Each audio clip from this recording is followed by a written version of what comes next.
In the second half of the 20th century, American universities and colleges emerged as dominant players in the global ecology of higher education, a dominance that continues to this day. In terms of the number of Nobel laureates produced, 8 of the world's top 10 universities are in the United States. 32 of the world's 50 largest university endowments are in America. And, when ranked by research output, 15 of the top 20 institutions are based in the U.S. Given these metrics, few can dispute that the American model of higher education is the world's most successful. The question is why, and whether the U.S. approach can be exported. While America's oldest universities date to the 17th and 18th centuries, the American system of higher education took shape in the early 19th century, under conditions in which the market was strong, the state was weak, and the church was divided. The university concept first arose in medieval Europe, with the strong support of monarchs and the Catholic Church. But in the U.S., with the exception of American military academies, the federal government never succeeded in establishing a system of higher education, and states were too poor to provide much support for colleges within their borders.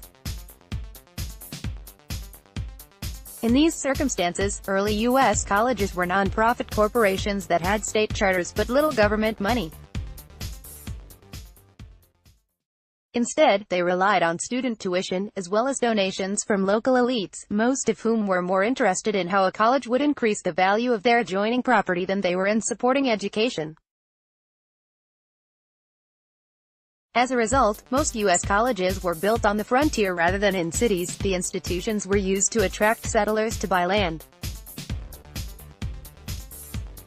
In this way, the first college towns were the equivalent of today's golf course developments, verdant enclaves that promised a better quality of life. At the same time, religious denominations competed to sponsor colleges in order to plant their own flags in new territories.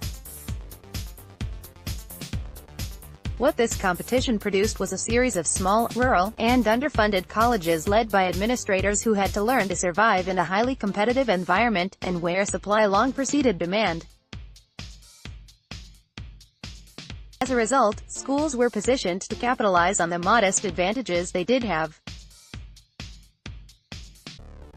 Most were highly accessible, there was one in nearly every town. Inexpensive competition kept a lid on tuition, and geographically specific colleges often became avatars for towns whose names they took. By 1880, there were 5 times as many colleges and universities in the U.S. than in all of Europe. The unintended consequence of this early saturation was a radically decentralized system of higher education that fostered a high degree of autonomy. The college president, though usually a clergyman, was in effect the CEO of a struggling enterprise that needed to attract and retain students and donors. Although university presidents often begged for, and occasionally received, state money, government funding was neither sizable nor reliable. In the absence of financial security, these educational CEOs had to hustle. They were good at building long-term relationships with local notables and tuition-paying students. Once states began opening public colleges in the mid-19th century, the new institutions adapted to the existing system. State funding was still insufficient, so leaders of public colleges needed to attract tuition from students and donations from graduates. By the start of the 20th century, when enrollments began to climb in response to a growing demand for white-collar workers, the mixed public-private system was set to expand. Local autonomy gave institutions the freedom to establish a brand in the marketplace, and in the absence of strong state control, university leaders positioned their institutions to pursue opportunities and adapt to changing conditions. As funding for research grew after World War II, college administrators started competing vigorously for these new sources of support. By the middle of the 20th century, the U.S. system of higher education reached maturity, as colleges capitalized on decentralized and autonomous governance structures to take advantage of the opportunities for growth that arose during the Cold War. Colleges were able to leverage the public support they had developed during the long lean years, when a university degree was highly accessible and cheap. With the exception of the oldest New England colleges, the Ivies, American universities never developed the elitist aura of old-world institutions like Oxford and Cambridge. Instead, they retained a populist ethos, embodied in football, fraternities and flexible academic standards, that continues to serve them well politically. So, can other systems of higher learning adapt the U.S. model of educational excellence to local conditions? The answer is straightforward, no.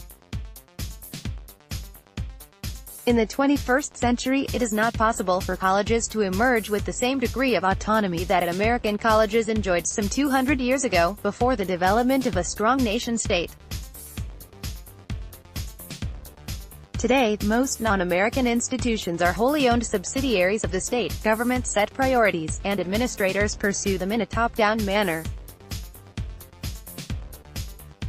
By contrast, American universities have retained the spirit of independence, and faculty are often given latitude to channel entrepreneurial ideas into new programs, institutes, schools, and research. This bottom-up structure makes the U.S. system of higher education costly, consumer-driven, and deeply stratified. But this is also what gives it its global edge. Project Syndicate *. David F. LeBray is professor of education at Stanford University, and the author of A Perfect Mess: The Unlikely Ascendancy of American Higher Education.